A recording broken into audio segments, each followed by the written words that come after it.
ನಮಸ್ಕಾರ. ಬೈಬಲ್ ಓದುವಾಗ ಬೆಳಕು ಅನ್ನೋ ಪದ ಪದೇ ಪದೇ ಬರುತ್ತೆ ಅಲ್ವಾ? ಆದ್ರೆ ಅದರ ನಿಜವಾದ ಅರ್ಥ ಏನು? ಬನ್ನಿ, ಇವತ್ತು ನಾವು ಯೇಸುವನ್ನ ಯಾಕೆ ನಿಜವಾದ ಬೆಳಕು ಅಂತ ಕರೀತಾರೆ ಅನ್ನೋ ಆಳವಾದ ವಿಷಯವನ್ನ ಅರ್ಥ ಮಾಡ್ಕೊಳ್ಳೋಣ. ಸರಿ, ಎಲ್ಲವೂ ಶುರುವಾಗೋದೇ ಇಲ್ಲಿಂದ. ಬೈಬಲ್ನ ಮೊದಲ ಪುಟದಲ್ಲೇ ದೇವರು ಸೃಷ್ಟಿಸಿದ ಮೊದಲ ವಸ್ತುಗಳಲ್ಲಿ ಒಂದು ಬೆಳಕು. ಇದು ಸುಮ್ನೆ ನಾವು ನೋಡೋ ಬೆಳಕಲ್ಲ, ಬದಲಿಗೆ ಇದೊಂದು ದೈವಿಕ ಶಕ್ತಿ, ಸೃಷ್ಟಿಯ ಮೂಲಾಧಾರ ಅಂತಲೇ ಹೇಳ್ಬೋದು. ಈ ಒಂದು ದೊಡ್ಡ ಪರಿಕಲ್ಪನೆಯನ್ನ ಸರಿಯಾಗಿ ಅರ್ಥ ಮಾಡ್ಕೊಳ್ಳೋಕೆ ನಾವು ಇದನ್ನ 5 ಭಾಗಗಳಾಗಿ ನೋಡೋಣ. ಮೊದಲಿಗೆ ಬೆಳಕಿನ ಮೂಲ, ನಂತರ ಕತ್ತಲೆಯ ಜೊತೆಗಿನ ಅದರ ಸಂಘರ್ಷ, ಆಮೇಲೆ ಯೇಸುವಿನಲ್ಲಿ ಅದು ಹೇಗೆ ಮೂರ್ತರೂಪ ಪಡೆಯುತ್ತೆ ಮತ್ತು ಕೊನೆಗೆ ಅದರ ಶಾಶ್ವತ ಭವಿಷ್ಯ ಹೇಗಿರುತ್ತೆ ಅಂತ ನೋಡೋಣ. ಮೊದಲನೇದಾಗಿ ಈ ದೇವತಾಶಾಸ್ತ್ರದ ಪ್ರಕಾರ ಬೆಳಕು ಅಂದ್ರೆ ಏನು ಅಂತ ನೋಡೋಣ. ಇದು ನಾವು ದಿನ ನೋಡೋ ಬೆಳಕಿಗಿಂತ ತುಂಬಾನೇ ಬೇರೆ. ನೋಡಿ, ಮೂಲ ಪಠ್ಯ ನಮಗೆ ಒಂದು ಅದ್ಭುತವಾದ ಸಮೀಕರಣವನ್ನ ಕೊಡುತ್ತೆ. ಇಲ್ಲಿ ಬೆಳಕು ಅಂದ್ರೆ ಕೇವಲ ಹೊಳಪಲ್ಲ, ಅದು ದೇವರ ವಾಕ್ಯ, ಆತನ ಆಜ್ಞೆ. ಅಷ್ಟೇ ಅಲ್ಲ, ಆ ವಾಕ್ಯ ಪ್ರೀತಿಯಿಂದ ಕೂಡಿದೆ ಮತ್ತು ಆ ಪ್ರೀತಿಯೇ ಜೀವಕ್ಕೆ ಕಾರಣ. ಅಂದ್ರೆ ಬೆಳಕು, ವಾಕ್ಯ, ಪ್ರೀತಿ, ಜೀವ ಇವೆಲ್ಲವೂ ಒಂದಕ್ಕೊಂದು ಬೆಸೆದುಕೊಂಡಿವೆ. ಈ ದೈವಿಕ ಬೆಳಕಿಗೆ ಇನ್ನೊಂದು ಮುಖ್ಯವಾದ ಗುಣ ಇದೆ, ಅದು ಸತ್ಯವನ್ನ ಹೊರಗೆಳೆಯೋದು. ಅಂದ್ರೆ ಕತ್ತಲೆಯಲ್ಲಿ ಮುಚ್ಚಿಟ್ಟಿರೋ ಪಾಪ, ತಪ್ಪುಗಳನ್ನ ಈ ಬೆಳಕು ಬಯಲು ಮಾಡುತ್ತೆ. ಇದೇ ವಿಷಯ ನಮ್ಮನ್ನ ಒಂದು ಮುಖ್ಯವಾದ ಸಂಘರ್ಷಕ್ಕೆ ಕರ್ಕೊಂಡೋಗುತ್ತೆ. ಅದೇ ಬೆಳಕು ಮತ್ತು ಕತ್ತಲೆಯ ನಡುವಿನ ಹೋರಾಟ. ಈ ಪಠ್ಯ ಇದನ್ನ ಹೇಗೆ ವಿವರಿಸುತ್ತೆ ಅಂದ್ರೆ, ಇದು ಯಾವುದೋ 2 ದೊಡ್ಡ ಶಕ್ತಿಗಳ ನಡುವಣ ಯುದ್ಧ ಅಲ್ಲ, ಬದಲಿಗೆ ಇದು ಮನುಷ್ಯ ಮಾಡುವ ಆಯ್ಕೆ. ಕೆಟ್ಟ ಕೆಲಸ ಮಾಡುವವರು ಕತ್ತಲನ್ನೇ ಇಷ್ಟಪಡ್ತಾರೆ, ಯಾಕಂದ್ರೆ ಅವರಿಗೆ ಬೆಳಕು ಬೇಡ. ಹಾಗಾದ್ರೆ ಇಲ್ಲಿ ಮುಖ್ಯವಾದ ಅಂಶ ಯಾವುದು? ಅದು ನಮ್ಮ ಕರ್ಮಗಳು, ನಮ್ಮ ಕೆಲಸಗಳೇ ನಾವು ಬೆಳಕನ್ನ ಆಯ್ಕೆ ಮಾಡ್ತೀವೋ ಅಥವಾ ಕತ್ತಲಲ್ಲಿ ಅಡಗಿಕೊಳ್ತೀವೋ ಅಂತ ನಿರ್ಧರಿಸುತ್ತೆ. ಇದು ಸತ್ಯವನ್ನ ಒಪ್ಪುಕೊಂಡು ಹೊರಬರೋದು ಮತ್ತು ಅದನ್ನ ಮುಚ್ಚಿಡೋದರ ನಡುವಿನ ಒಂದು ಆಯ್ಕೆ. ಈಗ ಕಥೆಯ ಒಂದು ಮುಖ್ಯ ತಿರುವಿಗೆ ಬರೋಣ. ಈ ದೈವಿಕ ಬೆಳಕನ್ನ ಒಬ್ಬ ನಿರ್ದಿಷ್ಟ ವ್ಯಕ್ತಿಯ ಜೊತೆ ಹೇಗೆ ಜೋಡಿಸಲಾಗಿದೆ ಅಂತ ನೋಡೋಣ. ಯೇಸು ತಾನೇ ಹೇಳಿದ್ದ ಮಾತಿದು. ಅವರನ್ನ ಕೇವಲ ಬೆಳಕಿನ ಸಂಕೇತವಾಗಿ ಅಲ್ಲ, ಬದಲಿಗೆ ಆ ಬೆಳಕಿನ ಮೂರ್ತ ರೂಪವಾಗಿಯೇ ಇಲ್ಲಿ ನೋಡ್ಲಾಗತ್ತೆ. ನಾನೇ ಜಗತ್ತಿನ ಬೆಳಕು ಅಂತ ಅವರು ಘೋಷಿಸ್ತಾರೆ. ಈ ಮಾತುಗಳು ಯೇಸುವಿನ ಉದ್ದೇಶವನ್ನ ಸ್ಪಷ್ಟವಾಗಿ ಹೇಳುತ್ತೆ.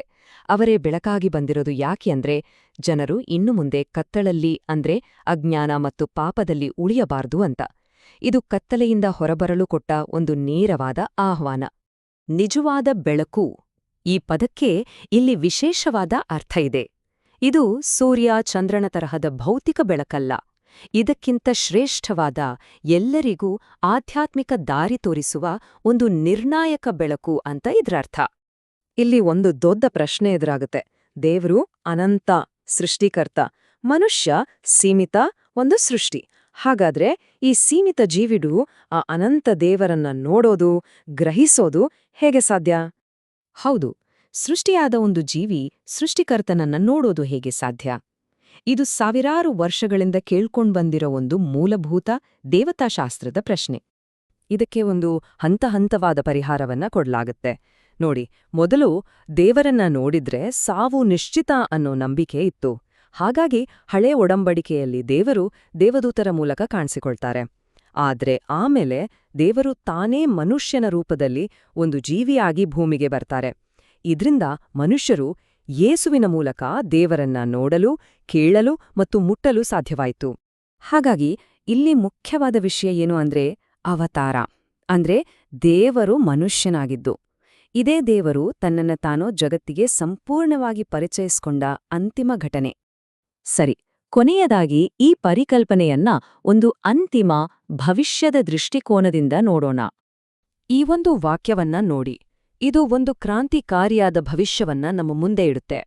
ಅಂದ್ರೆ ಒಂದು ಕಾಲ ಬರುತ್ತೆ, ಆಗ ಸೂರ್ಯನಾಗಲಿ ಚಂದ್ರನಾಗಲಿ ಯಾವುದರ ಅವಶ್ಯಕತೆಯೂ ಇರೋದಿಲ್ಲ, ಯಾಕಂದ್ರೆ ದೈವಿಕ ವ್ಯವಸ್ಥೆಯೇ ಎಲ್ಲವನ್ನೂ ಆವರಿಸಿಕೊಳ್ಳುತ್ತೆ. ಪ್ರಕಟಣೆ ಪುಸ್ತಕದಲ್ಲಿ ಇದರ ಬಗ್ಗೆ ಇನ್ನೂ ವಿವರವಾಗಿ ಹೇಳಲಾಗಿದೆ.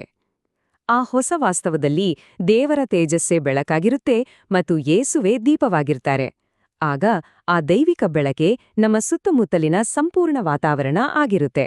ಹಾಗಾಗಿ ಬೇರೆ ಯಾವುದೇ ಬೆಳಕಿನ ಅಗತ್ಯವೇ ಇರೋದಿಲ್ಲ. ಮತ್ತು ಈ ಕೊನೆಯ ವಾಕ್ಯ ಎಲ್ಲವನ್ನೂ ಒಟ್ಟುಗೂಡಿಸುತ್ತೆ. ಇದು ಕೇವಲ ಬೆಳಕಿನಲ್ಲಿ ನಡೆಯೋದಲ್ಲ. ಬದಲಿಗೆ ದೇವರೇ ಸ್ವತಃ ಬೆಳಕಾಗಿರುವ ಮತ್ತು ಆ ಬೆಳಕಿನಲ್ಲಿ ಶಾಶ್ವತವಾಗಿ ಆಳುವ ಒಂದು ಅಂತಿಮ ಸ್ಥಿತಿಯನ್ನ ಇದು ಖಚಿತಪಡಿಸುತ್ತೆ. ನಾವು ಇಲ್ಲಿಯವರೆಗೆ ಮೂಲ ಪಠ್ಯದಲ್ಲಿರೋ ದೇವತಾಶಾಸ್ತ್ರದ ಚೌಕಟ್ಟನ್ನ ನೋಡಿದ್ವಿ. ಎಲ್ಲವನ್ನೂ ಕೇಳಿದ ಮೇಲೆ ಕೊನೆಗೆ ಉಳಿಯೋ ಪ್ರಶ್ನೆ ಇದೇನೆ. ಹಾಗಾದರೆ ಬೆಳಕಿನೆಡೆಗೆ ನಡೆಯುವುದು ಅಂದ್ರೆ ನಿಜವಾಗಿಯೂ ಏನೋ? ಇದು ಪ್ರತಿಯೊಬ್ಬರೂ ಯೋಚಿಸಬೇಕಾದ ವಿಷಯ.